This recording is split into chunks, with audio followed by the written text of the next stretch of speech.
നമസ്കാരം, കൊട്ടാരക്കര മീഡിയയിലേക്ക് സ്വാഗതം. കുഞ്ഞുങ്ങളുടെ വേർപാടിൽ ഹൃദയം തകർന്ന് മുദൈബി ഗ്രാമം.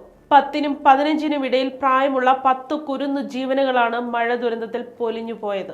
സ്കൂളിൽ നിന്ന് അയൽവാസിയായ യൂനുസ് അൽ അബ്ദാലിയുടെ കൂടെ വാഹനത്തിൽ മടങ്ങുകയായിരുന്ന അഹമ്മദ്, മുഹമ്മദ്, അബ്ദുല്ല, റേദ്, ബസം, അൽ മുന്താസ്, കഹ്ലാൻ, യഹിയ, യാസർ, മുഹമ്മദ് എന്നീ 10 കുട്ടികളുടെ ജീവനാണ് മുദൈബിയിലെ സമദ്ഷാൻ വാദിയിൽ പൊലിഞ്ഞത്.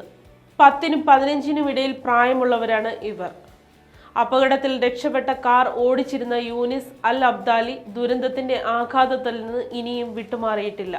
ഞായറാഴ്ച സ്കൂളിൽ പോയ തന്റെ മകൻ മുദാസിനെ മഴ കനക്കുന്നത് കണ്ട് തിരികെ വിളിക്കാൻ പോയ യൂനുസ് അയൽവാസികളായ മറ്റ് 14 കുട്ടികളെയും കൂടെ കൂട്ടുകയായിരുന്നു. ഇതിൽ 12 പേരും മുന്താസിന്റെ സഹപാഠികളാണ്. മഴ കൂടുതൽ ശക്തമാകുന്നതിന് മുൻപേ വീട്ടിലെത്തുന്നതിനായി വാദിയിൽ വാഹനം ഇറക്കുകയായിരുന്നു. യൂനുസിന്റെ കണക്കുകൂട്ടലുകളെ തെറ്റിച്ചുകൊണ്ടാണ് ദുരന്തമെത്തിയത്. പാഞ്ഞെടുത്ത വാദി പ്രവാഹത്തിൽ അവരുടെ വാഹനം അകപ്പെടുകയും കുട്ടികൾ ഒലിച്ചു പോവുകയുമായിരുന്നു.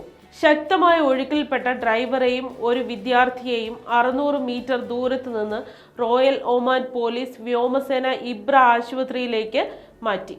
2 വിദ്യാർത്ഥികളെ നാട്ടുകാർ രക്ഷപ്പെടുത്തി. കാണാതായവർക്കായി നടത്തിയ തെരച്ചിലിലാണ് 9 വിദ്യാർത്ഥികളുടെ മൃതദേഹങ്ങൾ ഞായറാഴ്ചയും 10ാമത്തെ കുട്ടിയുടെ മൃതദേഹം തിങ്കളാഴ്ചയും കണ്ടെത്തിയത്.